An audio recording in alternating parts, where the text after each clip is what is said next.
আমি মীর হাসান আপনাদের সকলকে আমন্ত্রণ জানাচ্ছি আমাদের নিয়মিত আয়োজন নিউজ শো নির্বাচিত খবরে। আজ দিনভর যে প্রধান খবর আলোচনার খোরাক জুগিয়েছে, যে খবরগুলো ভীষণ রকম জনগুরুত্বপূর্ণ, তেমন কিছু নির্বাচিত খবর আর খবরের নির্মোহ বিশ্লেষণ নিয়ে আমাদের এই আয়োজন। আর আজ আলোচনার জন্য পুরো সময় জুড়ে আমাদের সাথে স্টুডিওতে আছেন জাতীয় প্রেস ক্লাবের সাবেক সাধারণ সম্পাদক ও ডেইলি টাইমস অব বাংলাদেশের উপদেষ্টা সম্পাদক জনাব ইলিয়াস খান। ইলিয়াস খান, আপনাকে স্বাগত জানাচ্ছি আমাদের আলোচনায়। এছাড়াও এই আলোচনায় যোগ করে নিতে চাই সাবেক জ্যেষ্ঠ সচিব এবং রাজনৈতিক বিশ্লেষক জনাব আবু আলম মোহাম্মদ শহীদ খান। মিস্টার খান, আপনাকেও স্বাগত জানাচ্ছি আমাদের এই নির্বাচিত খবরে। এছাড়াও এই আলোচনায় একাধিক সময় একাধিক অতিথি যোগ দেবেন, জানাবেন মতামত, করবেন বিশ্লেষণ।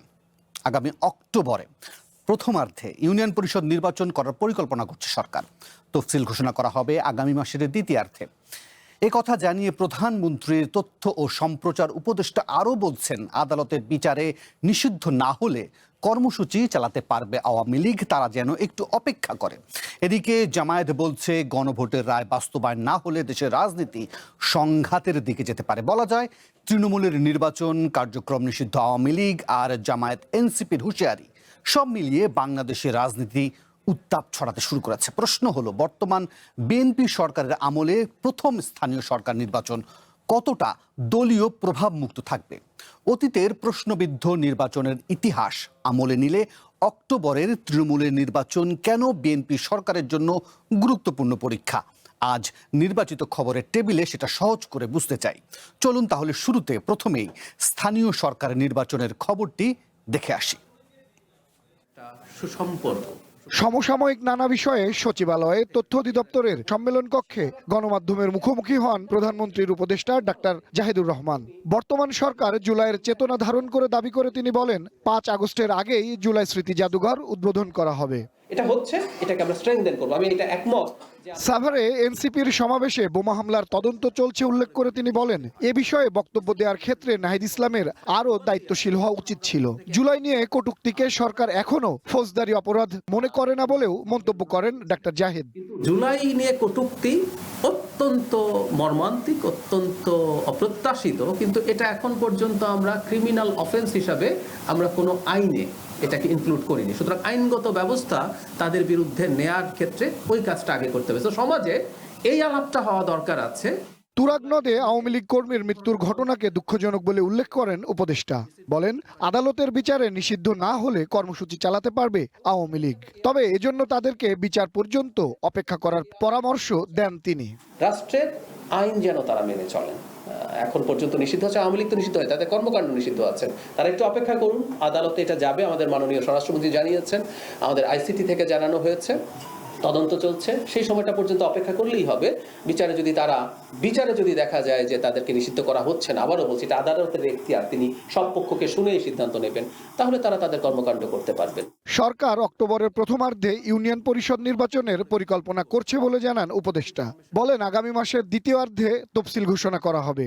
স্থানীয় সরকার নির্বাচনকে সামনে রেখে প্রাথমিক রোডম্যাপ প্রণয়ন করেছে নির্বাচন কমিশন। ইউনিয়ন পরিষদ, উপজেলা পরিষদ, পৌরসভা ও সিটি কর্পোরেশন নির্বাচনের জন্য পৃথক রোডম্যাপ করা হয়েছে। চলতি মাসের শেষের দিকে এগুলো চূড়ান্ত করে প্রকাশ করা হতে পারে। প্রধানমন্ত্রীর উপদেষ্টা বলেন, শেখ হাসিনা নিজের চেহারা দেখাতে কুণ্ঠাবোধ করেন, তাই ভারতে বসে অডিও বক্তব্য দেন। নিজের সোশ্যাল মিডিয়াতে যে কোনো কিছু দিতে পারি। সৌরভ নূর, ওয়ান নিউজ, ঢাকা। আমার প্রতিবেদনটা দেখছিলাম, আমি বরং আবু আলম শহীদ খান আপনাকে দিয়ে আলোচনাটা শুরু করি। ধরুন, পতনের আগে কার্যক্রম নিষিদ্ধ আওয়ামী লীগের যে সকল কার্যক্রমের জন্য ভীষণ রকম অজনপ্রিয় হয়ে উঠেছিল, তার অন্যতম একটি বলা হয় যে নিয়ন্ত্রিত বা পাতানো নির্বাচনকে বা নির্বাচনকে প্রভাবিত করা। বাংলাদেশের নির্বাচনী ব্যবস্থা ধ্বংসের জন্য একটা অন্যতম কারণ বা অন্যতম দায় দেয়া হয় কার্যক্রম নিষিদ্ধ আওয়ামী লীগকে। এখন প্রশ্নের জায়গাটা হচ্ছে যে বিএনপি সরকারের এই আমলে তাদের জন্য একটা প্রথম নির্বাচন, কেউ কেউ বলছেন প্রথম পরীক্ষা। প্রথমত ছোট্ট করে জানতে চাইবো কেমন হতে পারে বা কেমন আশা করছেন, কিন্তু একই সঙ্গে এই প্রশ্নটাও থাকবে, এটা রাজনৈতিক সরকারের জন্য কেন স্থানীয় সরকার নির্বাচনগুলো প্রভাবমুক্ত রাখা কঠিন হয়ে যায়? দেখেন, রাজনৈতিক সরকার যখন থাকে তখন তারা কোনো নির্বাচনে হারতে চান না। ওকে। এবং আপনার একটা যদি পার্লামেন্টের একটা উপনির্বাচনও হয়, আমাদের কাছে এগুলো উদাহরণ আছে, তাই না? সেই নির্বাচনটাও তাদের জন্য ক্ষমতায় থাকা না থাকার কোনো কারণ সৃষ্টি করবে না, তথাপি তারা মনে করেন যে ওই নির্বাচনে তাদেরকে জিততে হবে। মানে আগে মনে করতেন, এখন মনে করেন কিনা সেটা তো পরের প্রশ্ন। তো আগে এরকম মনে করতেন এবং সেই জন্য তারা সব নির্বাচন জিততে চাইতেন। যখন আপনি সব নির্বাচনে জিততে চাবেন, কোনো নির্বাচনে হারতে চাইবেন না, তখন আপনি কি করবেন? তখন জনপ্রিয়তার চেয়ে আপনাকে প্রশাসনিক দখল অথবা কোনো মেকানিজম অথবা মিডিয়া কু, মানে নানান পদ্ধতি আছে, আমরা নানান পদ্ধতি দেখেছি, সেইভাবে নির্বাচনটাকে কন্ট্রোল করার চেষ্টা করে এবং জেতার চেষ্টা করে। এটা হলো রাজনৈতিক দলগুলোর একটা, কি বলবেন, অপসংস্কৃতির একটা অংশ হতে পারে। রাজনৈতিক দলগুলো কেন ভালোভাবে এগুলো চিন্তা করে না, সেটা তারা আরো বেশি আলোচনা করবে, তাদের সাথে আরো বেশি আলোচনা করতে হবে। সেই কারণে আমরা এতদিন যা দেখেছি সেটা হচ্ছে নির্বাচনে প্রভাব বিস্তার করা এবং এটা জেতার জন্য প্রভাব বিস্তার করা। এখন যে নির্বাচনের কথা আপনি জিজ্ঞাসা করছেন, সেই নির্বাচন কেমন হবে? সেই নির্বাচন তেমনই হবে যেটা গড চাইবে আর কি। গড মানে হচ্ছে গভর্নমেন্ট অফ দ্য ডে। গডের ইচ্ছা অনিচ্ছা অনেক কিছু ঘটবে। এখন একটা সরকার আছে, রাজনৈতিক সরকার আছে, তারা নির্বাচনকে যদি একেবারে কলুষ মুক্ত রাখতে চান, 100% কোনো নির্বাচন কলুষ মুক্ত রাখা সম্ভব না, বাট রাজনৈতিক ভাবে সিদ্ধান্ত নেওয়া সম্ভব। সরকারে থাকলে সিদ্ধান্ত নেওয়া সম্ভব যে আমরা সরকারে আছি, আমরা কোনো নির্বাচনে এমন কিছু করব না যেটা জনগণের ইচ্ছার বিরুদ্ধে যাবে। সুতরাং তারা এই সিদ্ধান্ত নিতে পারেন, তাদের সদিচ্ছা থাকতে হবে এবং সেই সদিচ্ছাটাকে তাদেরকে ট্রান্সলেট করতে হবে তৃণমূল পর্যায়ে। অনেক সময় এমনটা ঘটে যে সংস্কৃতিগতভাবে আমরা যেটা দেখেছি, হয়তো কেন্দ্র চাইলো যে না ঠিক আছে এই জায়গাটায় ঠিক মতো নির্বাচন হোক, কিন্তু তৃণমূলের যারা নেতা কর্মী বা সেখানকার যারা নেতা আছেন তারা চাইলেন না আমাদেরকে এখানে জিততে হবে। এমপি সাহেব চাইলেন না, মন্ত্রী সাহেব চাচ্ছেন, প্রধানমন্ত্রী চাচ্ছেন, এমপি সাহেব চান না, দলীয় নেতা কর্মীরা চায় না, তাহলে কিন্তু হবে না। তো আমরা সবগুলো জিনিস দেখেছি, শিখেছি এবং কতটুকু শিখেছি এটা প্রমাণিত হবে যখন নির্বাচনটা হবে। এই 4 মাসের বিএনপি সরকারকে দেখে আপনি যেটা বলছেন মর্নিং শো দ্য ডে, কেমন মনে হচ্ছে? বিশেষ করে ধরেন প্রধানমন্ত্রী, তার ক্যাবিনেট এবং অন্যান্য যে তাদের নিয়মতান্ত্রিক কার্যক্রম যেগুলো আছে, যে ধরনের পাবলিক পারসেপশন তৈরি করে, মেসেজ দেওয়ার চেষ্টা করে, সেখানে কি আশাবাদী হবার মতো কোনো কিছু দেখতে পান? না, আশাবাদী হওয়ার তো অনেক কারণ আছে, নিরাশ হওয়ারও কারণ আছে। যেমন ধরেন একজন মন্ত্রী তার ছেলের নামে, 2 পুত্রের নামে এবং তার ফ্যামিলির নামে ইউনিয়ন পরিষদের নামকরণ করে ফেললেন এবং সেটা নিয়ে অনেক সমালোচনা হলো। তারপরে প্রধানমন্ত্রী অফিস আবার এটাকে ইন্টারভেন করলো, করে এটা বাদ দিল। মানে ওখানে নিরাশ হওয়ার পরে এটা আশাবাদী হলেন। তারপরে আপনি ধরেন যে পাঠ্যপুস্তক দেওয়ার ব্যাপারে প্রাইমারি স্কুলে 3টা পুস্তিকা বই দিতে বলা হয়েছিল এবং এটা থাকতেই হবে, সেটা এখন প্রধানমন্ত্রী অফিস থেকে আবার বাতিল করতে বলা হয়েছে, বাতিল হয়ে গেছে। ওই যে কতগুলো ঘটনা ঘটেন যেটা নেতিবাচক প্রতিক্রিয়া আছে এবং প্রতিক্রিয়ার পর আমরা দেখছি যে সেখানে ইতিবাচক কিছু পদক্ষেপ নেওয়া হচ্ছে। সো চলছে এরকম, তো হঠাৎ করে সবকিছু ইতিবাচক হয়ে যাবে না, কিছু কিছু ঘটনা ঘটবে, কিছু নেতিবাচক জিনিস ঘটবে। কতটা আমরা নেতিবাচক জিনিসগুলোকে সুরাহা করতে পারবো, রিজলভ করতে পারবো। তো সুতরাং এখন দেখছি যে বেশ কিছু রিজলভ হচ্ছে, আবার কিছু কিছু রিজলভ হচ্ছে না, সেগুলো ঠিক করতে হবে। তা এই ঠিক করা, না ঠিক করা, বেঠিক করা, আবার ঠিক করা, এর মধ্যে দিয়ে সরকার দেখি আগাক না। 4 মাস খুব একটা বড় সময় না। নিশ্চয়ই। ইলিয়াস খান, আপনার কাছেও ঠিক একই রকম প্রশ্ন যেটা রেখেছিলাম আবু আলম শহীদ খানের কাছে, নিশ্চয়ই আপনি বিশ্লেষণ দেবেন। পাশাপাশি এটা একটু জানতে চাইবো, ধরেন সাধারণত এই যে নির্বাচন করতে চাওয়া বা নির্বাচন কবে হবে, রোডম্যাপ কি, এগুলো তো সব কমিশনের বলার কথা। নির্বাচন কমিশন বলবে যে ঠিক আছে আমি নির্বাচন করতে যাচ্ছি, সরকারি সিদ্ধান্তের প্রয়োজন আছে, ঠিক আছে। তো কিন্তু মানে আমি মানে ভারতের বিভিন্ন উদাহরণ আমাদের সামনে আসে, যে টিএন সেশনের নানান উদাহরণ আসে, যে তিনি বলেন যে হ্যাঁ কমিশন বলবে, রাজনৈতিক দলগুলো বলবে আসলে সে প্রস্তুত কি প্রস্তুত না। সেক্ষেত্রে এই যে বক্তব্যগুলো আসে, সেগুলো কি আসলে কোনোভাবে মনে হয় যে আসলে সরকারের চাওয়ার বাইরে আসলে কমিশন যেতে পারে? ভবিষ্যৎ হোক নিরাপদ, বিনিয়োগ হোক বিশ্বস্ত, আর আমার পছন্দ সল্ট বে। ওয়েলকাম টু সল্ট বে। এটি একটি কঠিন প্রশ্ন আসলে। বাংলাদেশের রাজনীতিতে আমরা দেখেছি বিভিন্ন সময়, যেমন একটু আগে জনাব আবু আলম শহীদ খান যেটি বললেন বা আপনি যেটি বললেন আপনার সূচনা বক্তব্য, যে নির্বাচনে পাঠিয়েছিল আওয়ামী লীগ। তো আওয়ামী লীগের ইচ্ছা ছাড়া এটি হয়নি। নির্বাচন কমিশন কিন্তু ঠুটো জগন্নাথ। যেমন একজন নির্বাচন কমিশনার, তিনি রাতের ভোটের পরে বলেছিলেন যে বাংলাদেশের ইতিহাসে সবচেয়ে ভালো নির্বাচন হয়েছে। সুতরাং এটি আমরা বুঝতে পারি, বাট যদি এই নিয়ন্ত্রণ না থাকে তাহলে আমরা খুশি হব। আমাদের মাননীয় প্রধানমন্ত্রী তিনি নানা দৃষ্টান্ত, পজিটিভ দৃষ্টান্ত স্থাপন করছেন। যেমন একটু আগে তিনি বললেন 3টি বই দেয়ার মাস্ট করে দিয়েছিলেন, কিন্তু তিনি না করেছেন। তারপরে অনেকগুলো বিষয় আছে, যেমন তার বাবার নামে, তার মায়ের নামে বা ইভেন তার নামেও অনেক প্রতিষ্ঠান করতে চেয়েছে, তিনি না করেছেন। এবং সর্বশেষ একটি দৃষ্টান্ত দেখেছেন যে একটি গরিব দেশ, আমরা একদম সবসময় শুনে আসছি বাজেটের পর একটি ডিনার দিতে হবে, সেই ডিনারে লক্ষ লক্ষ টাকা খরচ হবে, তিনি সেটি না করে দিয়েছেন, যেগুলোর দরকার নাই। তিনি কি লাঞ্চ করেন, তিনি কি আহার করেন, সেটি কিন্তু আমরা দেখেছি সাংবাদিকরা গেলে বা অন্য যারা যায় তার মন্ত্রণালয়ে। যাই হোক, কিছু পজিটিভ দিক আছে, এগুলো তো দৃষ্টান্তযোগ্য। বাংলাদেশের রাজনৈতিক সংস্কৃতি তো একদম কি বলা যে খুব খারাপ পর্যায়ে গিয়েছিল, যে তিনি কিন্তু সেটি পুনরুদ্ধার করার চেষ্টা করছেন। আপনি দেখুন যে তিনি প্রধানমন্ত্রী হওয়ার পরে, আমার মনে হয় বাংলাদেশ ইতিহাসে আগে আছে কিনা জানি না, বাট এবার প্রথম দেখলাম যে তিনি বিরোধী দলের যে নেতা তাদের বাসায় ছুটে গেছেন, যেমন জামাতে ইসলামের যিনি সভাপতি তার বাসায় গেছেন, নাহিদ ইসলামের বাসায় গেছেন। এটি খুব ভালো সংস্কৃতি তিনি শুরু করেছেন, কারণ আমাদের রাজনৈতিক সংস্কৃতি এমন পর্যায়ে গিয়েছিল। আমি শুধু একটি উদাহরণ দিই, আমরা কিন্তু সবসময় দেখেছি যে সশস্ত্র দিবস যেটি পালন হয় সেটি প্রধানমন্ত্রীও যান, বিরোধী দলের নেত্রীও যান এবং দুই দলের লোকজনই যান বা আরও যারা রাজনীতিবিদ থাকেন। দীর্ঘদিন আমরা দেখেছি আওয়ামী লীগের আমলে আওয়ামী লীগ ছাড়া কোনো কাউকে আমরা দেখিনি। তারপর বিজেএমএ একটা অনুষ্ঠান আছে, সেই অনুষ্ঠানের সূচনা করেন প্রধানমন্ত্রী, সমাপনী দেন বিরোধী দলের নেত্রী। কিন্তু সেই সংস্কৃতি কিন্তু আওয়ামী লীগের আমলে ছিল না। সবকিছু ঠিক আছে, আওয়ামী লীগ আমলে জায়গা আমি ছিল শেষ না, করি। কিন্তু পার্থক্যের জায়গাটা করছেন। কিন্তু এখনো কি আপনাকে মনে হয় না যে ধরেন প্রধানমন্ত্রীর বন্দনাটা খুব বেশি হয়? প্রধানমন্ত্রীর বন্দনা, এই যে এই রাজনৈতিক সংস্কৃতি, তিনি বই দিতে বলেছেন, কিন্তু কিছু ব্যক্তি অতি উৎসাহী হয়ে বলেছে না এই বই দিতে হবে। তার নামে তিনি কি বলেছেন যে আমার নামে প্রতিষ্ঠান করতে হবে বা আমার বাবার নামে করতে হবে, আমার মায়ের নামে করতে হবে? তিনি বলেছেন? বলেননি তো। কিছু অতি উৎসাহী ব্যক্তি সেটি করতেছে, তিনি না করেছেন। এটি দিয়ে কিন্তু অ্যাটিটিউড বোঝা যায়। যেমন আমরা আগের আওয়ামী লীগের আমলে দেখেছি কি একজন যেন ওয়াজ করেন যে একদম এয়ারপোর্ট থেকে শুরু করে সব কিছুতে শেখ পরিবার এবং তৎকালীন প্রধানমন্ত্রীর নাম, কোনো প্রতিষ্ঠান নতুন না করে পুরনো প্রতিষ্ঠানগুলি তাদের নাম দিয়ে দিয়েছে। কিন্তু এই সংস্কৃতি কিন্তু এখন নাই, এই প্রবণতা আমরা দেখছি না।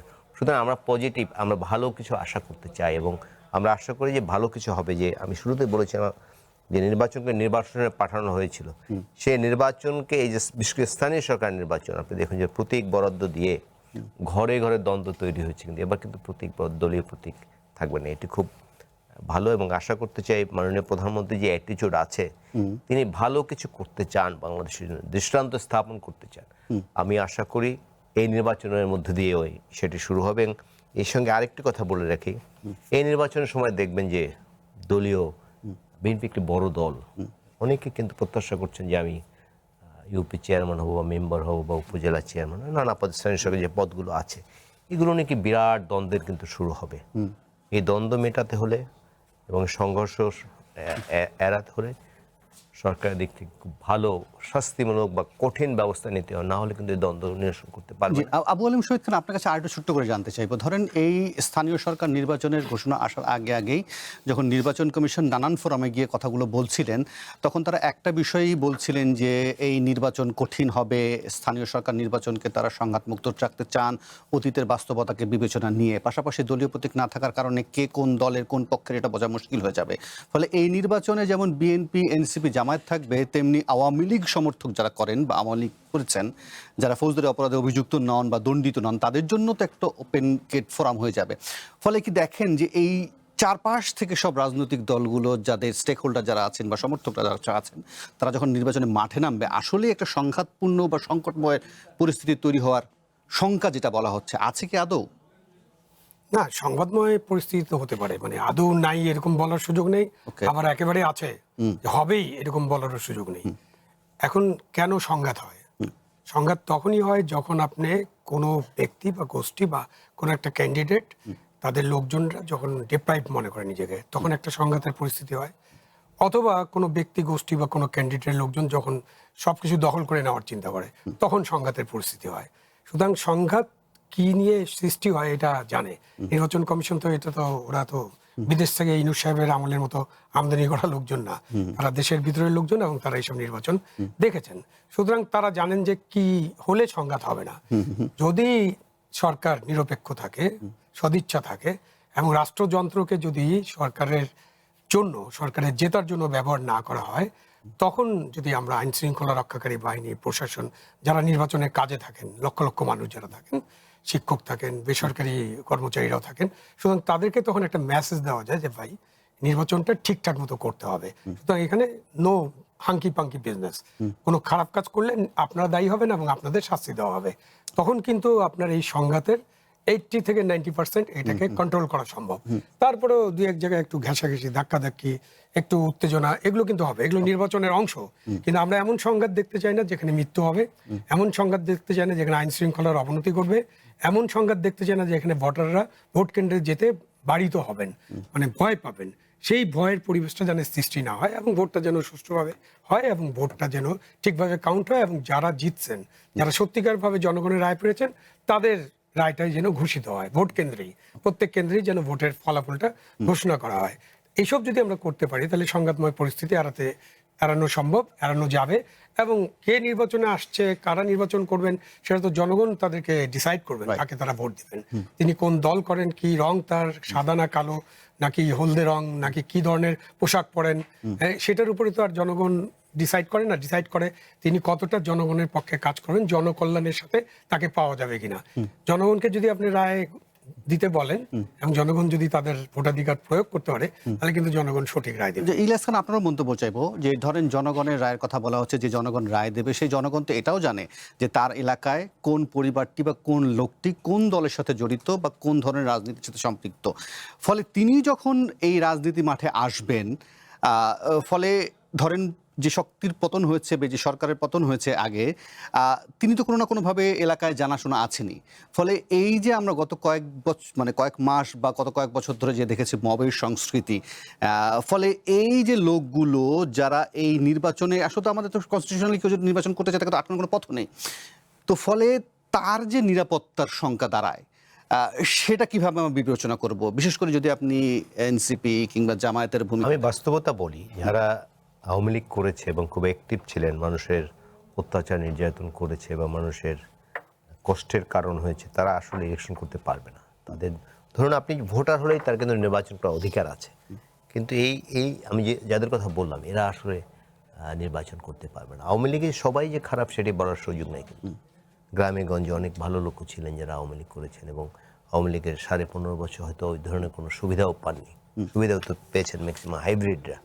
সুতরাং তারা ইলেকশন করলে যে মানুষ খুব বিরোধিতা করবে আমি মনে করি না, কারণ মূল যে লোকগুলো যারা অন্যায় অপরাধের সাথে জড়িত ছিল তারা কিন্তু অধিকাংশ এলাকায় নাই, আর থাকলেও তারা নির্বাচনে অংশ নিতে পারবে বলে আমি মনে করি না। কারণ এক ধরনের জনরোষও আছে, কিন্তু শুধু জামাত বা এনসিপি করবে সেটি না, সাধারণ মানুষের মধ্যে অনেকের মধ্যে ক্ষোভ আছে।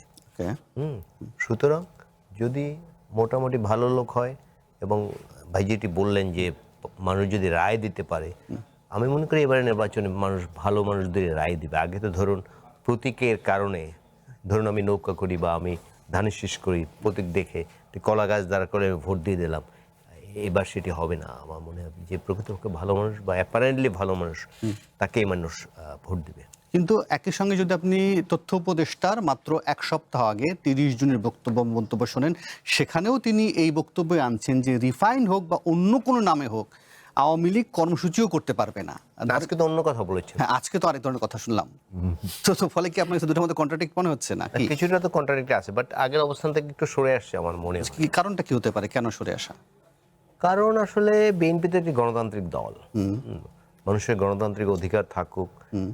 আওয়ামী লীগ একটা বৃহত্তর দল, এটি তো অস্বীকার করার উপায় নেই, তারা দীর্ঘদিন ক্ষমতায় ছিল, যেভাবেই হোক। সুতরাং আর এটি এখন কোর্টের বিচারাধীন বিষয়, কোর্ট যে ডিসিশন নেবে সেই অনুযায়ী কাজ হবে। কোর্ট যদি আওয়ামী লীগের বিপক্ষে রায় দেয় যে আওয়ামী লীগ আর পলিটিক্স করতে পারবে না, তাহলে তো সরকার ইচ্ছে করলেও তাদেরকে পারমিশন দিতে পারবে না। কোর্ট যদি রায় দেয় তাহলে তো কোর্টের উপর তো আর রাজনৈতিক দলের ক্ষমতা নেই যে কোর্টের বাইরে গিয়ে কিছু করবে। জি, আবু আলম শহীদ খান, অন্তর্বর্তীকালীন সরকার ধরেন নির্বাচন কমিশন এক ধরনের নির্বাচন করেছেন, সেই কমিশনের হাতেই আবার এবারে স্থানীয় সরকার নির্বাচনের দিকে যাচ্ছে। সেই সময়ে মোটামুটি একটি গ্রহণযোগ্য বা ভালো নির্বাচনের কথাই আমরা শুনেছি নানান মহল থেকে, বা ধরেন যারা পর্যবেক্ষক এসেছেন বা নির্বাচন কভার করেছেন তারা একটা কথা বলেছেন। এখন দলীয় সরকারের অধীনের এই নির্বাচন কমিশন কি মনে করেন যে আগের মতো যে ভূমিকা রাখা সেটা রাখতে পারবে? জাতীয় সংসদ নির্বাচন যেভাবে করা হলো? অন্তর্বর্তীকালীন সরকারের সময় নির্বাচন কমিশন ভালো নির্বাচন করেছে কেন, করতে পেরেছে কেন? কেন? হ্যাঁ, তার কারণ হলো যে ওটা তো দলীয় সরকার ছিল না। অন্তর্বর্তীকালীন সরকারের অনেক সমালোচনা আছে, বাট সে একটা নির্দলীয় সরকার ছিল, কথিত নির্দলীয় সরকারও যদি বলেন, কারণ এনসিপির প্রতি বা জামাতের প্রতি তাদের যে আকর্ষণ, তাদের যে মনোযোগ, তাদেরকে যে সহায়তা, সেটা তারা করেছেন, কিন্তু ডাইরেক্টলি তো নামতে পারেননি। সুতরাং প্রশাসন, পুলিশ এবং অন্যান্য যারা নির্বাচনের কাজে ছিলেন তাদেরকে কিন্তু নিরপেক্ষ রাখা সম্ভব হয়েছিল এবং তারা নিরপেক্ষভাবে দায়িত্ব পালন করার চেষ্টা করেছেন। তো সেই সুবিধাটা আছে সেইখানেই, তো সেই জন্য গডের কথা বললাম। তখন গড কিছুটা বিভ্রান্ত ছিল আর কি, কি করবে, ডাইরেক্টলি ইনভলভ হবে কিনা, ইন্টারভেন করবে কিনা, অনেক ফোকাস তার উপরে আছে, অনেকে দূরবীন দিয়ে দেখছে, একেবারে স্যাটেলাইট দিয়ে দেখছে কি ঘটছে না ঘটছে, সেই কারণে এটা হয়নি। সুতরাং এখানে সরকারকে ওই সুযোগটা দিতে হবে, নির্বাচন কমিশন যাতে ঠিকমতো নির্বাচনটা করতে পারে এবং যে নির্বাচনে যারা দায়িত্ব পালন করেন তারা যেন আইনগতভাবে চলেন, তারা যেন নিরপেক্ষভাবে চলেন এবং নিয়মগুলো মেনে চলেন, এবং তাদের নিজেদের দলের, যেহেতু দল ক্ষমতা আছে, স্বাভাবিকভাবে দলের লোকজনের কিন্তু একটা এক্সট্রা ইয়ে আছে, তাদের ক্ষমতা আছে, তারা মনে করেন তারা এখন ক্ষমতায়িত, তাই না? এরকম মনে করার কোনো অস্বাভাবিক না। আমার দল এখন ক্ষমতা আছে, সুতরাং সে একটু জোরে কথা বলবে, সে একটু চায়ের দোকানে বড় করে তার প্রভাব বিস্তার করার কথা বলবে, সে মিছিলের সময় স্লোগানটা আর একটু জোরে দিবে অন্যদের চেয়ে। সুতরাং তাদেরকেও একটা মেসেজ দিতে হবে যে ভাই, আমরা এখন সরকার আছি, আমরা একটা নির্বাচন চাই, যে নির্বাচন নিয়ে কোনো কথা হবে না। কারণ আমাদের মাগুরার নির্বাচনের কথা তো মনে রাখতে হবে, তাই না? একটা উপনির্বাচন, এরকম আরো আছে, আরেকটা উপনির্বাচনের জন্য আরেক দলের 12টা বেজে যায়, এরকম আছে না? তো সেই জন্য এই নির্বাচনগুলো যাতে ভালো হয় সেটা নিশ্চয়ই কিন্তু চেষ্টা করতে হবে। কিন্তু যেই দলটির কর্মীরা মনে করে যে তারা 17 বছর এক ধরনের বঞ্চনার মধ্য দিয়ে গেছেন, এক ধরনের অপশাসনের মধ্য দিয়ে গেছেন, হামলা মামলার মধ্য দিয়ে গেছেন, যারা মনে করেন এটা সত্য, কিন্তু তাদের মধ্যে তো ক্ষুধা আছে, সেই ক্ষুধা তো আপনি সেটা নিবারণ করবেন কি করে? একটু আগে যে আমি বললাম যে অনেক দ্বন্দ্ব সৃষ্টি হবে আমার মনে হয়, যে প্রার্থী, একক প্রার্থী যদি না করতে পারে, ধরুন আমি জামাতের কথাই যদি বলি, তাদের কিন্তু নিয়ন্ত্রণ আছে, তারা হয়তো একজন প্রার্থী দেবে প্রত্যেকটা ইউনিয়ন পরিষদে, কিন্তু বিএনপি কিন্তু আমি ব্যক্তিগতভাবে জানি এক একটা আসনে 10 জন 12 জন 15 জন প্রার্থী, এদেরকে নিয়ন্ত্রণ করতে হবে খুব কঠোরভাবে, না হলে কিন্তু সামাল দিতে পারবে না। যদিও আমি আরেকটা জিনিস বলে শেষ করি, যদি সবকটি ইউনিয়ন পরিষদ নির্বাচনেও বিএনপি হারে, বিএনপি কিন্তু ক্ষমতাচ্যুত হবে না, এটি মনে রাখতে হবে। কিন্তু আবু আলম সাহেব তো সেটাই বলছিলেন যে সেই হারবো না এই মনোবৃত্তি থেকেই তো আসলে সংকটগুলো তৈরি হয়। বেরিয়ে আসতে হবে। আমি একটু নির্বাচনের অন্য প্রসঙ্গে যেতে চাই, মানে আসলে আমাদের যে নির্বাচনী ব্যবস্থা আছে সেটা তো ঠিকঠাক করতে হবে। সেটা আপনি কিছুটা বললেন যে অন্তর্বর্তীকালীন সরকারে মোটামুটি গ্রহণযোগ্য একটা নির্বাচন হয়েছে, যদিও জামাত কিন্তু এনসিপি মনে করে না, এটা ইঞ্জিনিয়ারিং হয়েছে, এবং তারপরে তারা কি মনে কষ্ট নিয়ে মেনে নিয়েছেন। যদি অনেকে বলেন সরকারটি তাদের ছিল, হ্যাঁ, বলে ওনারাই সরকার গঠন করতেন, এরকম একটা কত একটা ভাব উঠে গেছিল বা ঢেউ সৃষ্টি করা হয়েছিল, এবং অন্তর্বর্তী সরকারের একটা সমর্থন ছিল বলে অনেকে মনে করেন, এবং ছিলই তো আসলে তাই। তো এই যে এইরকম অবস্থায় আপনার নির্বাচনের আগে আমাদের যে স্থানীয় সরকার আইনগুলো আছে এগুলোর মধ্যে কিন্তু পরিবর্তন আনা দরকার। 2-3টা জায়গায় বড় ধরনের পরিবর্তন, মৌলিক পরিবর্তন করতে হবে। আমরা যেমন ধরেন ইউনিয়ন পরিষদ যদি ধরি, এগুলোর নাম কি পরিষদ, একটা নাম কি উপজেলা পরিষদ, একটা হলো সিটি কর্পোরেশন মানে পরিষদ, একটা পৌরসভা পরিষদ, তাই না? এই পরিষদগুলো তো আইয়ুব খান স্টাইলে চলে। পরিষদের ইউনিয়ন পরিষদ চেয়ারম্যান নির্বাচিত হন, চেয়ারম্যান হলো সমস্ত 11টা ওয়ার্ড থেকে তাকে ভোট করতে হয়, এবং 11টা ওয়ার্ডের ভোটাররা তাকে নির্বাচিত করে। আর 9টাতে নির্বাচন হয়, 3টে হলো সংরক্ষিত নারী আসন। এখন 9 জন সদস্য নির্বাচিত হন। তো ওই চেয়ারম্যান সাহেব এই পরিষদ আর চলে না, চেয়ারম্যান যা মনে করেন সেটাই করেন। তো এটা হলো বেসিক ডেমোক্রেসি, ওই আইয়ুব খান স্টাইলে চলে আসছে, প্রেসিডেন্সিয়াল ফর্ম অফ গভর্নমেন্টের মতো প্রেসিডেন্সিয়াল ফর্মে এটা চলছে। যদি আমরা চালাতে চাই সেটা কোনো অসুবিধা নেই, চালালে ওটাকে আরো ঠিকঠাক করতে হবে। বাট আমরা যদি পার্লামেন্টারি ফর্ম অফ গভর্নমেন্ট চালাই সেন্ট্রালে, তাহলে আমাদের স্থানীয় সরকারে কিন্তু পার্লামেন্টারি ফর্মে যেতে হবে। সো আমাদেরকে প্রথম ওই নির্বাচনটা করতে হবে, করে ওই সদস্যরা তখন তাদের চেয়ারম্যান নির্বাচিত করবেন। একই কথা সিটি কর্পোরেশনে করতে হবে। সিটি কর্পোরেশনের মেয়র, আপনি ঢাকার কথা চিন্তা করেন, চিটাগংয়ের কথা চিন্তা করেন, সিটি কর্পোরেশনের মেয়র মানে প্রায় 5টা সংসদীয় আসন, তাই না? 40-60-70টা আপনি কাউন্সিলর, তো এইখানে উনি ডাইরেক্টলি নির্বাচিত হন, এবং ওই কাউন্সিলের কিন্তু কোনো মর্যাদা নেই। 5 টাকা থেকে 5,000 কোটি টাকা পর্যন্ত খরচ করেন সিটি কর্পোরেশনের মেয়র, করতে পারেন। তো আর যে কাউন্সিলটা হয় সে একটা কাউন্সিল হিসেবে কাজ করে না। এইটাকে ডেমোক্রেটাইজ করার জন্য ওই আইনে পরিবর্তন এনে প্রথমে ইউনিয়ন পরিষদ সদস্য, উপজেলা পরিষদ সদস্য, পৌরসভার সদস্য বা কাউন্সিলর এবং সিটি কর্পোরেশনের কাউন্সিলর নির্বাচন করতে হবে, এবং তারপরে কাউন্সিলররা চেয়ারম্যান নির্বাচন করবেন। তাহলে চেয়ারম্যান কাউন্সিলরদের কাছে দায়বদ্ধ থাকবেন। এটি তো অন্য বক্তব্য আছে যে এদের পারচেস করা খুব সোজা, অল্প কজন লোক আপনি তো পার্চেজের ভয় কতদিন আইয়ুব খানের চালাবেন, সেজন্য আমি আরো ব্যাখ্যা দিচ্ছি কি হবে আসলে। দেখেন, আমরা ঢাকা শহরের কথা চিন্তা করি, যেহেতু আমরা ঢাকায় আলাপ করছি এখন। ঢাকাতে আপনি ধরেন যে যারা আমাদের মেয়র ক্যান্ডিডেট আছে, বেশ হেভিওয়েট ক্যান্ডিডেটরা আছেন, তাই না? 10 জন 12 জন 15 জন 20 জনও পাওয়া যেতে পারে। এই 20 জন তখন কাউন্সিলর হবেন। তো সেই কাউন্সিলটার অবস্থা দেন, সেই ওয়ার্ডের অবস্থা কি হবে? পুরো কোয়ালিটি চেঞ্জ হয়ে যাবে। এবং তখন কিন্তু এই যে কাউন্সিলরদের সম্পর্কে যে একটা বলা হয়, এবং সত্য যে কাউন্সিলর সব হলো গুন্ডা পান্ডা চাঁদাবাজ অমুক তমুক, তাইলে বলা হয় না? এবং কি করে না করে তাদেরকে খুঁজে পাওয়া যায় না, এইসব। তখন কিন্তু আপনি ডিরেক্ট একটা ইলেকশন হবে। ইলিয়াস ভাই যেটা বলেন যে তাদেরকে পারচেজ করা যাবে, এই যে পারচেজ যাতে করা না যায় সেটার একটা ব্যবস্থা করতে হবে, একটা মোডাস অপারেন্ডি বের করতে হবে। সেই কারণেই কিন্তু কখনো কখনো মানে কোনো দেশে, অনেক দেশে এবং ভারতে আপনার এই পরিষদ নির্বাচনে কিন্তু আছে, মার্কা আছে। কারণ তখন মার্কায় যারা নির্বাচিত হবেন তারা মার্কা চেঞ্জ করতে পারবেন না। তো এইসব বিষয়ে আলোচনা করতে হবে। প্লাস এই পদ্ধতিতেও যদি আপনি নির্বাচন করতে চান, যে কালাকানুনগুলো আছে এগুলো বাদ দেন না ভাই। আপনি এখন নতুন কালাকানুন, যে গভর্নমেন্টের ইতিবাচক নেতিবাচক দিক আলাপ করছি না, গভর্নমেন্টের তো নেতিবাচক একটা বড় দিক করছে স্থানীয় সরকার নির্বাচনের, যে নির্বাচিত যে যারা হবেন তাদেরকে কলমের খচায় বাদ দিয়ে প্রশাসক বসে দিতে পারবেন। তাহলে আর নির্বাচন করার দরকার কি? তাহলে বাদ দেন, আপনি এই সমস্ত কিছু প্রশাসক দিয়ে চালান আপাতত। কত বছর চালানোর পরে যখন মনে হবে যে আর কলমের খোঁচায় আমি নির্বাচিত লোকদের বাদ দিব না, তখন নির্বাচন করেন।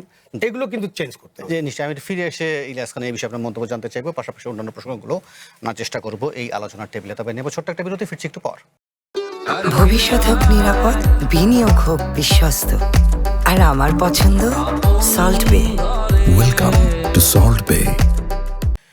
আবার আমন্ত্রণ নির্বাচিত খবরে। ইলিয়াস খান, বিরতির আগে আপনি শুনছিলেন যে আবু আলম শহীদ খান বেশ কিছু পয়েন্ট রেজ করেছেন, যে তিনি বলছেন যে এবার একটা খুব ভালো সুযোগ এসেছে, যে সকল আইন যেগুলো রয়েছেন, যেগুলোকে তিনি অনেকটা কালাকানুন বলে মনে করেন, সেগুলো পরিবর্তনের একটা সুযোগ। কিন্তু যখন প্রশ্নটা আসে যে একটা সরকার আসলে তার তৃণমূলের যে উন্নয়ন কর্মকাণ্ড সেটা ক্রেডিট সে নিজে নিতে চায়, এবং তার আস্থাভাজন এবং বিশ্বস্ত লোকরাই যাতে সেই পয়েন্টগুলোতে গিয়ে বসে, ফলে তার যে উন্নয়ন কার্যক্রম আছে সেগুলো সে সর্বস্তর ছড়াতে চায়।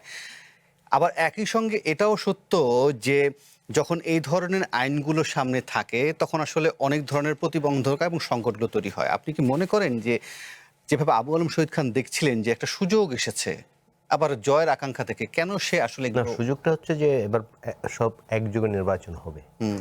কারণ এখন কোথাও কিন্তু পরিষদ, ইউনিয়ন পরিষদ, উপজেলা পরিষদ কোথাও কিন্তু নাই, জেলা পরিষদ সবগুলো তো নির্বাচন প্রশাসক দিয়ে চলছে। সাথে হলে ভালো। তিনি চমৎকার কথা বলছেন, যদি আইনের সংস্কার করার সুযোগ থাকে, যারা এক্সপার্ট আছে, তিনি কিন্তু স্থানীয় সরকার সচিব ছিলেন যারা, রাইট, এবং এই বিষয়ে যারা এক্সপার্ট আছেন সবাই নিয়ে বসে যদি একটা নতুন কি বলা যায় একদম আইন কানুন করা যায়। কারণ যে যথার্থই বলেছেন যে উপজেলা পরিষদে আপনি দেখবেন যে উপজেলা যিনি চেয়ারম্যান থাকেন তিনি সব কিছু, আর ভাইস চেয়ারম্যান থাকেন বা অন্য যারা থাকেন তাদের কোনো চেয়ে থাকে না। তারপর ইউনিয়ন পরিষদে দেখবেন চেয়ারম্যান সাহেবই সব কিছু। তো এটাকে যদি গণতান্ত্রিক করতে হয় কি উপায়ে করা যায়, যদিও একটু আমি একটু বিস্মিত হয়েছি যে আইয়ুব খানের যে বেসিক ডেমোক্রেসি, আপনি বুঝি আবার সেটির পক্ষে বলেছেন যে সেই সিস্টেম করতে পারলে। ডেমোক্রেসি তো পুরো আলাদা জিনিস ছিল, 40,000 ছিল ওটা। জি। আমি বলছি যে ওখানে পার্লামেন্টারি সিস্টেমে পার্লামেন্ট যেরকম নির্বাচন করার পর তার প্রধানমন্ত্রী সবাই মিলে সেরকম করতে হবে। সেটি যদি করা যায় ভালো। তো বাংলাদেশের মানুষ তো ধরুন এক জায়গায় ইউপিতে 9 জন মেম্বার থাকে বোধহয়, তো যে যার বেশি টাকা আছে তিনি 9 জন মেম্বারকে হয়তো অনেকে কিনতে পারবেন। এই প্রশ্ন কিন্তু আছে, যে এই প্রশ্ন আসে, বাট আপনি তো ট্রাই করতে হবে, আপনি সুযোগ দিলে তারপর ধীরে ধীরে ঠিক করতে পারবেন। এই উদ্যোগ নিলে আমার মনে হয় এটি ভালো হয়, এবং সরকার কিন্তু এবার চিন্তা করতে পারে, যদি এখনো সময় আছে বলে আমার মনে হয়। কারণ স্থানীয় সরকার না থাকার কারণে নানা ধরনের সংকট সৃষ্টি হচ্ছে। একটি ইউনিয়ন পরিষদে কিন্তু অনেক কাজ আমরা বাইরে থেকে কিন্তু বুঝি না, অনেক কাজ আছে তারা, এই যে সার্টিফিকেট, বিভিন্ন জন্ম সনদ, তারপর নানা কিছু তারা করে থাকে। বাট এখন কিন্তু সব স্থবির হয়ে আছে, কারণ অনেক চেয়ারম্যান যারা পলাতক আছে তারা স্টেশনে আসতে পারে না। একজন ভারপ্রাপ্ত চেয়ারম্যান দেখেছে, তাদের পুরো কাজ হয় না। সুতরাং নির্বাচনটি হোক, এবং যদি সুযোগ থাকে, এবারও যদি না হয়, আগামীতে যাতে এটা গণতান্ত্রিক করা যায়, যাতে জবাবদিহিতার মধ্যে থাকে ইউপি চেয়ারম্যান বা অন্যান্য যে স্থানীয় সরকার প্রতিনিধি, সেই চেষ্টা করা উচিত। আমার যদিও অনেক আগে থেকে এই সময় আছে, এবং যদি অক্টোবরও রেড ওয়েভ করে বা ডিসেম্বরও যদি আমরা নির্বাচন করি, তাহলে কিন্তু এখনো হাতে 6 মাস সময় আছে।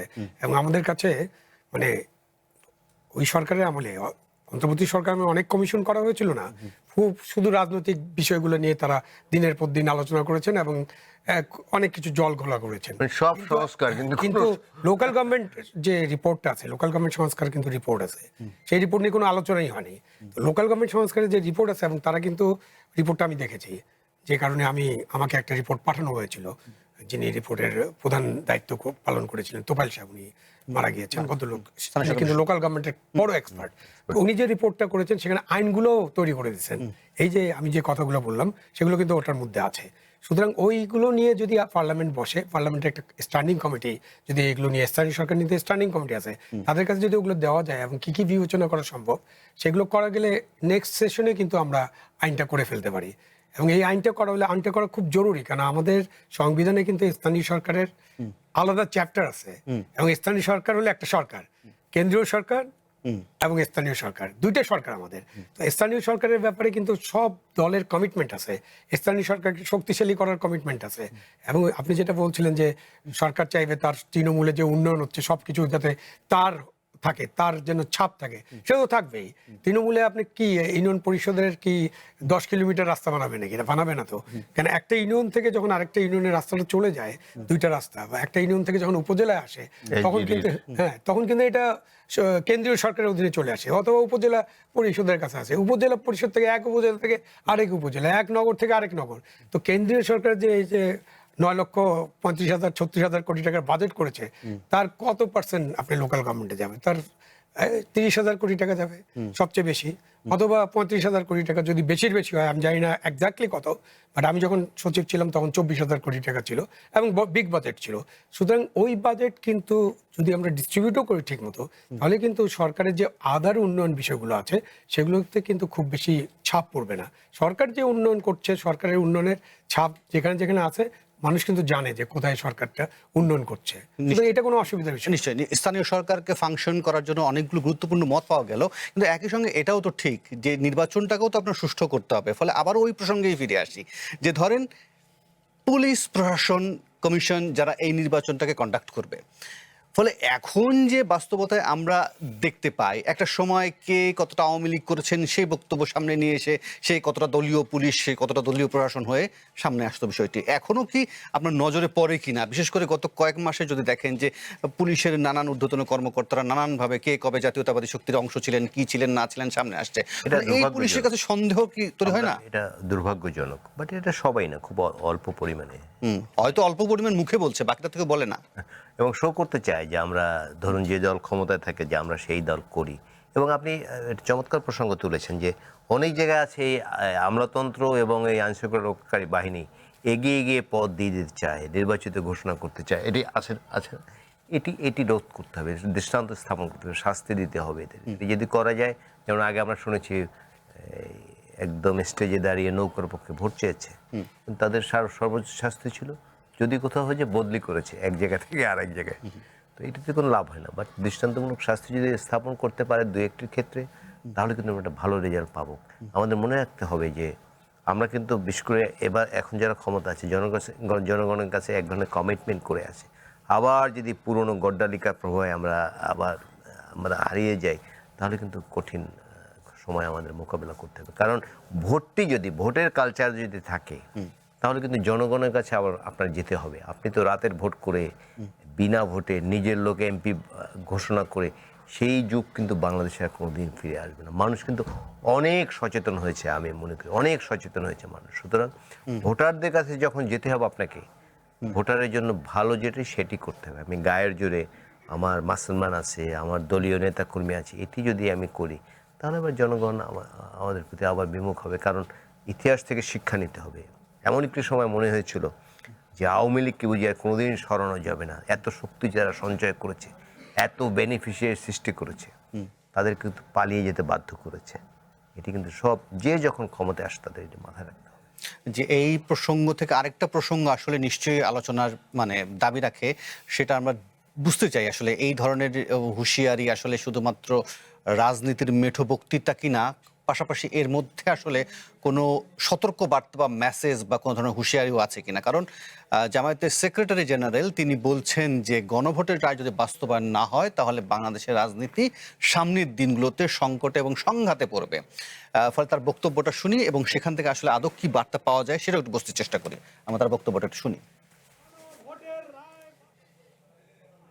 এটা যদি বাস্তবায়ন না হয় এই সংকট বাংলাদেশের রাজনৈতিক সংঘাতের দিকে নিয়ে যেতে পারে। আমরা স্পিকারের কাছে স্মারকলিপি গিয়েছিলাম, তিনি আমাদেরকে এইটুকু আশ্বস্ত করেছেন, স্পিকার হিসেবে আমি নিরপেক্ষ, তবু এই সংকট নিরসনে আমি মাননীয় প্রধানমন্ত্রীর সাথে বিরোধী নেতার সাথে কথা বলে আমার সাধ্য অনুযায়ী আমি একটা উদ্যোগ গ্রহণ করব। আমরা শুনছিলাম সেই বক্তব্যটা। আমি বরং একটা বিরতি নিই, বিরতির পর ফিরে এসে এই বক্তব্যের সারমর্ম কি কি বার্তা আছে সেটা একটু বোঝার চেষ্টা করব। তবে তার আগে নেব ছোট্ট একটা বিরতি, ফিরছি একটু পর। ভবিষ্যৎ হোক নিরাপদ, বিনিয়োগ হোক বিশ্বস্ত, আর আমার পছন্দ সল্ট বে। Welcome to Salt Bay. আবার আমন্ত্রণ নির্বাচিত খবরে। জনাব ইলিয়াস খান, একটু বুঝতে চাইবো, ধরেন জামায়াতের সেক্রেটারির যে বক্তব্য, এটা কি আমরা খুব সাধারণ একটা অন্যান্য সময়কার রাজনীতির মাঠে মেঠো বক্তৃতা হিসেবে দেখবো, নাকি তিনি যে প্রসঙ্গগুলো আনছেন, গণভোট, সংবিধান সংস্কার পরিষদের মতো যে বিষয়গুলো সামনে আনছেন, সেগুলোকে ঘিরে আসলে সামনে রাজনীতির মাঠ গরম করার? দুদিন থেকেই সেই দাবি তাদের আছে, বিশেষ করে পার্লামেন্ট গঠিত হওয়ার পর থেকেই। কিন্তু বিএনপি তো বলেনি যে আমরা দাবি পূরণ করবো না। যেমন বলেছে যে জুলাই চার্টার যেটি দাড়ি কমা ফুল স্টপ সহ সব পূরণ করা হবে, বাট তারা একটু তাড়াহুড়ো করছে, আমি জানি না। কারণ জনজীবনে আরো বহু সংকট আছে। এই যেমন ধরুন আজকে দেখলাম যে 3 মাস পর্যন্ত ইনফ্লেশন 9, মধ্যবিত্ত, নিম্ন মধ্যবিত্ত বা বিত্তহীন মানুষ খুব দুর্ভোগে আছে বলা হচ্ছে।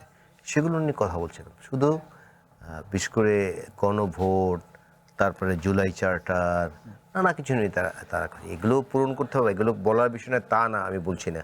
এছাড়া অনেক দুর্ভোগ আছে। এই যে আজকে পাহাড় ধস হয়েছে, আমি জানি না কিছু বলবে কিনা, কিন্তু আমরা দেখলাম যে পার্লামেন্ট গঠনের পরপরই পার্লামেন্টে কিন্তু কথা বলতে পারছে, কিন্তু তারা বাইতুল উত্তর গেট বন্ধ করে দিচ্ছে একদম কয়েকদিনের মধ্যেই। এটি তো আমরা এই বিরোধী দলের কাছ থেকে এটি প্রত্যাশা করি না। সরকারকে একটু সময় দিতে হবে। মাত্র তো 4 মাস গেছে, এর মধ্যে একদম সংঘাতে চলে যাবে। সংঘাত করলে বিএনপি তো মনে হচ্ছে খুব ছোট দল না মনে হয়। এই সংঘাতে সংঘাত দীর্ঘদিন করেছেন, 17 বছর ধরে নানাভাবে অত্যাচার নির্যাতনের শিকার হয়েছে। এখনো যদি আবার এই কালচারে অভ্যস্থান এগুলো করেন, আমার মনে হয় সেদিকে গণতন্ত্রের জন্য ভালো হবে না। আর নিশ্চয়ই আপনি দেখেছেন ইউরোপে একটি পার্লামেন্টে মারামারি পর্যন্ত হয়েছে। আমরা যা করবো পার্লামেন্টে করবো, বাইরে কিছু করবো না। জাস্ট নগরীর জনপ্রিয় রাস্তাটি বন্ধ করে যে রাজনৈতিক সংস্কৃতি শুরু হয়েছে দীর্ঘদিন থেকে, শাহবাগ বন্ধ করবে, মানে যেখান থেকে মানুষ বেশি চলাচল করবে সেই জায়গাটাকে বন্ধ করতে হবে। এমনি কিন্তু ঢাকায় রাস্তা নাই, আপনি চলতে পারবেন না। 25% জায়গা আছে, 7% দখল করে আছে, কিন্তু আপনি বন্ধ করে দিয়ে সমাবেশ করলেন। এগুলো বাদ দিয়ে এই হুমকি ধামকি না দিয়ে পার্লামেন্টে বসে আলাপ আলোচনা করুন, সরকারের কি সমস্যা আছে সেগুলো তুলে ধরুন। এটি কার্যকর ভালো বিরোধী দলের ভূমিকা পালন। প্রথম দিন থেকেই নানা ধরনের হুমকি ধামকি দিচ্ছে, এটা তো ঠিক না। এটা তো ওকে, আমি বললাম আপনিও কি এর মধ্যে আসলে খুবই একদম রাজনীতির মেঠো বক্তৃতা দেখেন, নাকি আবার অনেকের মধ্যে এর মধ্যে ধরেন আওয়ামী লীগ জাতীয় পার্টির এক ধরনের যে নেক্সাস, মানে সাজানো পার্লামেন্টের যে চিত্র সেটা দেখে, আবার এখানেও অনেকে এই সাজানো চিত্রই দেখার চেষ্টা করে যে বিএনপি, জামাত, এনসিপি আসলে সবগুলোই একই রকম সুতোই, খুলে উপরে উপরে রাজনীতির মাঠে এসে এক ধরনের মাঠ গরম করা, মানে অভিনয় করছে সবাই এরকম? না, আমার এরকম মনে হয় না অভিনয় করছে। কারণ সরকার গঠন করার পর থেকে তো আমি বিরোধী দল এবং এনসিপি যারা আছেন, জামাত, এনসিপি, তারা তো এইসব দাবি নিয়ে কথা বলছেন। তারা তো আর 2টা শপথ করেছিলেন। ওই শপথটার কি অবস্থা এখনো আমি জানি না। শপথটা কি হলো, কার্যকর হলো কিনা। কার্যকর হওয়ার তো কোনো কারণ নেই, যেহেতু বিএনপি সংসদ সদস্যরা ওই পরিষদের একটা শপথ নেন নেই। এই সব নিয়ে তারা তো কথা বলবেন, কথা বলছেন। আর গণভোট যেটা হয়েছে এটা নিয়ে তো অনেক কথা। গণভোটের আদেশ, সেই আদেশ ঠিকমতো জারি হয়েছিল কিনা, সেটা সংবিধান সম্মত ছিল কিনা, তারপরে তার ফলাফল এবং নানান কিছু নিয়ে কথাবার্তা আছে। তো বিএনপি যেটা বলছে, বিএনপি বিষয়টা তো একদম ক্লিয়ার। তারা বলেছে যে আমরা জুলাই সনদে স্বাক্ষর করেছি এবং আমাদের কিছু নোট অফ ডিসেন্ট ছিল। তো আমরা জুলাই সনদের যে সমস্ত ব্যাপারে নোট অফ ডিসেন্ট নিয়ে আমরা একেবারে দাড়ি কমা মানে উনি যখন বলেন দাড়ি কমা সেমিকলন সহ কার্যকর করবো, তখন কিন্তু ওই যে নোট অফ ডিসেন্ট ছাড়া বিষয়গুলোর ব্যাপারে কার্যকর করার কথা বলেন। আর যেগুলোতে নোট অফ ডিসেন্ট আছে সেগুলো নিয়ে পার্লামেন্টে আলোচনা হোক। ইলাজাতে বললেন যে পার্লামেন্টে আসেন, আলোচনা করেন, করে তারপরে যদি আমাদের কিছু সংবিধানে পরিবর্তন আনতে হয় পরিবর্তন আনবেন। আর এই যে সংবিধান ছুঁড়ে ফেলতে হবে, সংবিধান মানি না, ওই তখন বিপ্লবী সরকার করেন নাই, তখন ছুঁড়ে ফেলতে পারেন নাই, সংবিধানের অধীনে আপনি শপথ নিছেন, শপথ নিয়ে আবার কিছু কাজ করেছেন যেটা সংবিধান বিরোধী, এবং তারপর নানান অপকর্ম করছেন। তো সেগুলো ঢাকার জন্য এখন জামাতকে ব্যবহার করা হচ্ছে কিনা সেটাও প্রশ্ন উঠতে পারে, যে কোনো একটা পিছনের মহল, ডিপ স্টেট, যেটা সব আলোচনার বিষয়, ডিপ স্টেট সক্রিয়ভাবে তাদেরকে এইভাবে ব্যবহার করছে কিনা এবং তারা ব্যবহৃত হচ্ছেন কিনা। জামাত তো তার জন্ম থেকে এ পর্যন্ত ইতিহাসের এখন সর্বশ্রেষ্ঠ স্থানে আছে। এখন এই স্থানটাও যদি তারা রাখতে চায়, তাদেরকে কিন্তু এরকম ভাবে লম্ফজম্প করলে কিন্তু এই স্থানটাও তাদের নিশ্চয়ই। আপনি মনে করেন যে ধরুন জামাতকে আপনি বলছেন যে তার ইতিহাসের সর্বোচ্চ উচ্চ মানে একটা পর্যায়ে এসেছে, যে কোনো কালেই আমার মনে পড়ে না 12টা না না কোনোখানে 12টা না, আর বিরোধী দলীয় নেতা কোনো কালে হয়েছে না কোনো দেশে, পাকিস্তানের মতো ইসলামী দেশেও তো হয়নি। ফলে ফলে ফলে এটার পেছনে কি বিএনপি আওয়ামী লীগ দুজনেরই দায় দেখেন, নাকি নাকি নাকি জামাতের আসলে একটা শক্তিশালী অবস্থান আসলেই জনভিত্তিক করে তুলেছে তারা? না, বিএনপি আওয়ামী লীগের যদি ওইভাবে আমরা আলোচনা করি, মুক্তিযুদ্ধের চেতনা, আমাদের সংবিধান, হ্যাঁ, আমাদের জাতীয় পতাকা, এই সব কিছুর মধ্যে আওয়ামী লীগ এবং বিএনপির তো অংশ আছে, তারা অংশীদারিত্ব আছে এবং তারা এইটার জন্য যুদ্ধ করেছে। তো এইখানে ধরেন মানে যখন আওয়ামী লীগের বিরুদ্ধে আন্দোলন হয়েছে তখন যুগপৎ আন্দোলনে বিএনপির পাশে জামাতকে পেয়েছে, যখন বিএনপির বিরুদ্ধে আন্দোলন হয়েছে তখন যুগপৎ আন্দোলনে আওয়ামী লীগ আবার জামাতকে পাশে রাখছে, একসাথে নেয়নি, পাশে রাখছে। আবার 2001 সালে তো বিএনপি জামাতকে মানে মন্ত্রী পরিষদও স্থান দিয়েছে, একসাথে করেছে, নির্বাচন করেছে। তো আপনি জামাতের নিজস্ব সাংগঠনিক শক্তি, সাংগঠনিক ভিত্তি, তার যে ম্যানেজমেন্ট, তার যে দল করা, তাদের যে নানান বৈশিষ্ট্য, সেটা আমরা সবাই জানি। তারা শক্তিশালী দল গড়ে তুলতে পারে, শক্তিশালী ক্যাডার ভিত্তিক দল, জনভিত্তিক না। জনভিত্তিক যে দল দুটো ছিল আওয়ামী লীগ বিএনপি, তারা জামাতকে এই স্পেসটা দিয়েছে এবং সেই কারণে জামাত আজকে এই অবস্থানে পৌঁছেছে। যে ইলিয়াস খান, আপনিও কি মনে করেন যে আসলে দায়টা আসলে প্রধান দুটি দলের আসলে থাকে কিনা? তা তো আছেই, নাহলে মানুষ জামাতের দিকে ঝুঁকবে কেন? এবার দেখবেন যে ভোটের হারও কিন্তু অনেক বেশি। যদি অনেকে বলেন যে আওয়ামী লীগ মাঠে নাই, যে কারণে ভোটে ঠিকভাবে কাজ করেনি, হয়তো অনেকে ভোট দিয়ে গেছে, বাট দায়িত্ব নিশ্চয়ই আছে আমি মনে করি, এবং এগুলো থেকে শিক্ষারও সুযোগ আছে। কারণ একটি নির্দিষ্ট সময়ের পরে তাদের এত উত্থান ঘটেছে, এটা যদি অব্যাহত থাকে তাহলে আগামী দিনে আরও বড় উত্থান ঘটতে পারে। সুতরাং এ ব্যাপারে বিএনপি তাদের একটু সচেতন হওয়া উচিত বলে আমি মনে করি। আমি একটু প্রসঙ্গটা ঘোরাতে চাই, কারণ আজ দিনভর দেশে নানান অঞ্চলে ব্যাপক বৃষ্টিপাত হয়েছে। প্রতিবেদন বলছে চট্টগ্রামে 42 বছরের মধ্যে সর্বোচ্চ বৃষ্টি হয়েছে। রাইট, ফলে সেই প্রতিবেদনটা আমরা দেখি যে সেখানে কি কি ধরনের ঝুঁকি তৈরি হয়েছে। তারপর ছোট্ট করে এই বিষয়টি মন্তব্য জানতে চাইব। টানা বৃষ্টি ও জলাবদ্ধতার কবলে বন্দরনগরী চট্টগ্রাম। বহদ্দারহাট, বাকলিয়া, চকবাজার সহ নিচু এলাকা হাঁটু থেকে কোমর পানিতে তলিয়ে আছে। জনদুর্ভোগ থেকে রক্ষায় বন্ধ করে দেয়া হয় স্কুল, কলেজ। এদিকে দুর্যোগপূর্ণ আবহাওয়ায় সবচেয়ে ঝুঁকিতে আছে আকবর শাহ, লালখান বাজার, মতিঝর্ণা সহ বিভিন্ন পাহাড়ে বসবাসকারীরা। দুর্ঘটনা এড়াতে খোলা হয়েছে 8টি আশ্রয়কেন্দ্র। ঝুঁকিপূর্ণ বাসিন্দাদের সরিয়ে নিতে মাইকিং সহ অভিযানে নেমেছে জেলা প্রশাসন। বৈরী আবহাওয়ায় ব্যাহত হচ্ছে বিমান ওঠানামা। এদিকে নগরীর রহমান নগরে দেয়াল ধসে একজন নিহত হয়েছেন, আহত হয়েছেন আরো 4 জন। 30 বছরের মতো এরকম পানি কখনো দেখিনি। বাজারতলার দিকে একটু কম থাকলেও এরিয়াতে অনেকটুকু পানি। ভারী বর্ষণে বান্দরবানেও দেখা দিয়েছে বন্যা ও পাহাড়ি ধসের শঙ্কা। বিভিন্ন এলাকায় পাহাড়ের মাটি ধসে ব্যাহত হচ্ছে যান চলাচল। গাছপালা ভেঙে কোথাও কোথাও তার ছিঁড়ে বিদ্যুৎ সরবরাহ বিচ্ছিন্ন রয়েছে। সাঙ্গু নদীর পানি বাড়ায় বোট চলাচল ঝুঁকিপূর্ণ হওয়ায় তিন্দু, রেমাক্রি ও নাফাখুমে আটকা পড়েছে শতাধিক পর্যটক। তো ওয়েদার খারাপ হওয়া শুরু হয়েছে আমরা যখন নাফাখুমে গেছি। জিন্নাপাড়ার ওই সাইডে আসে আপনার 3 জন গাইড আর 18 জন পর্যটক। 10 জুলাই পর্যন্ত জেলার সব পর্যটন কেন্দ্র বন্ধ ঘোষণা করা হয়েছে। জেলার 7 উপজেলায় 220টি আশ্রয় কেন্দ্র প্রস্তুত রেখেছে জেলা প্রশাসন। সবাই মিলে কিন্তু তাদেরকে সরানোর জন্য মাইকিং বা অ্যাওয়ারনেসটা করা হয়েছে। যারা উইলিংলি যেতে চায় প্রতিটা উপজেলায়, সব মিলে আমার 7 উপজেলায় 220টি আশ্রয় কেন্দ্র প্রস্তুত আছে। রাঙামাটিতেও টানা বৃষ্টিতে পাহাড় ধসের আশঙ্কায় ঝুঁকিপূর্ণ বাসিন্দাদের আশ্রয় কেন্দ্রে চলে যাওয়ার জন্য মাইকিং করেছে জেলা প্রশাসন। এরই মধ্যে বাঘাইছড়ি উপজেলার পশ্চিম লাইলাঘোনা এলাকায় গাছ পড়ে এক নারী নিহত হয়েছেন। জেলা প্রশাসন রাঙামাটি। অন্যদিকে লক্ষ্মীপুর, ফেনী ও নোয়াখালী সহ উপকূলীয় নদ নদী ও সাগরে স্বাভাবিকের চেয়ে বেড়েছে জোয়ারের পানি।